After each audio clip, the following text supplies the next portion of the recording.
one of the biggest problems all over the world is addiction.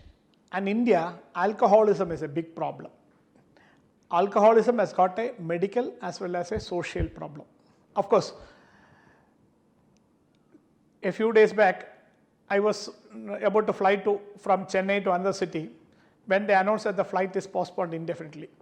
The reason was that the pilot did not pass the alcohol test, which is mandatory. Imagine that person if he had somehow got in the aircraft and he could not fly the aircraft, I would not be sitting in front of you to talk this.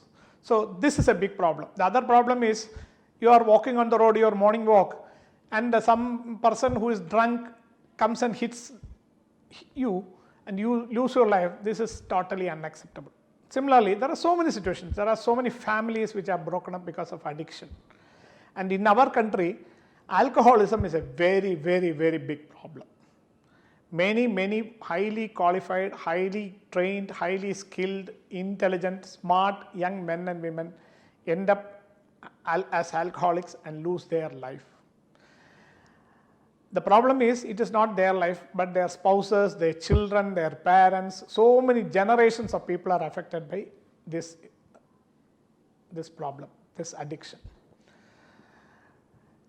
How do you treat addiction? In fact, I will take alcoholism as an example because that's the commonest problem that we face all over India. So I will take alcoholism as an example. How do you treat this problem? There are various methods.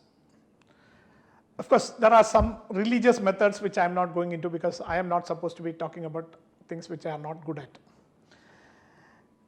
I know some people who with just prayers and all have come out of addiction.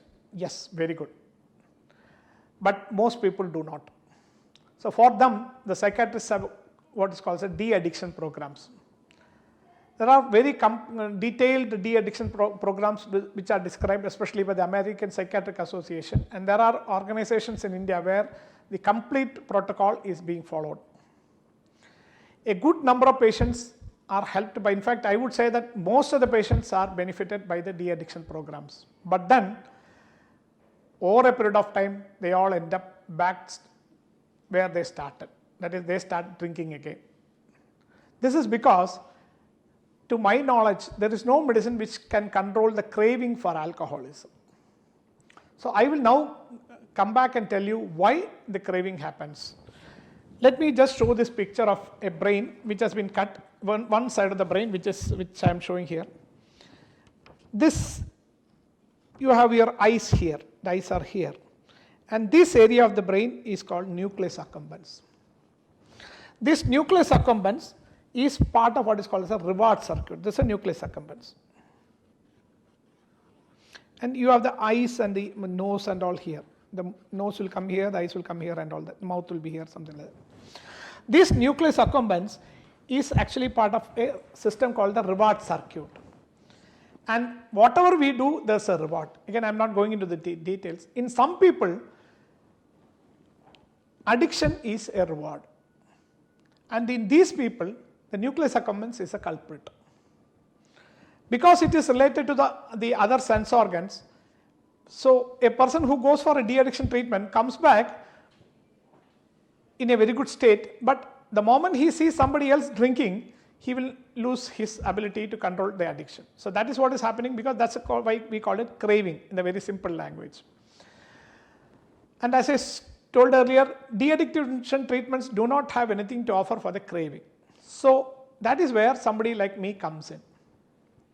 What I do is, or what I can offer is, I can stimulate the nucleus accumbens on both sides and stop the craving for the alcoholism. That is just like I do surgeries for Parkinson's and some psychiatric disorders and all that. I put 2 electrodes into this nucleus accumbens, put a battery in front of the chest and stimulate. Because of this, the patient loses the desire to drink, because see, basically the nucleus accumbens wants to be stimulated, and what is happening is this person who is addicted uses alcohol to stimulate the nucleus accumbens. What I do is I use very minimum electric current to stimulate the nucleus accumbens, and nucleus accumbens is happy, it doesn't want to drink. So the patient loses a craving to drink. The results are very good. But of course, there is a lot of selection criteria. We cannot offer this to everybody. There is a lot of selection criteria. But in the patients who are properly selected, the results are tremendously good. In fact, I do not claim huge number of surgeries, but the few surgeries I have done, I have been very happy. In fact, the families have been very happy with the surgeries. As I said earlier, these are all pinhole surgeries. You get admitted today, you get operated tomorrow, you are out of the hospital by day after tomorrow. No ICUs, no ventilator, nothing. These are all done under local anesthesia, pinhole surgeries. Thank you.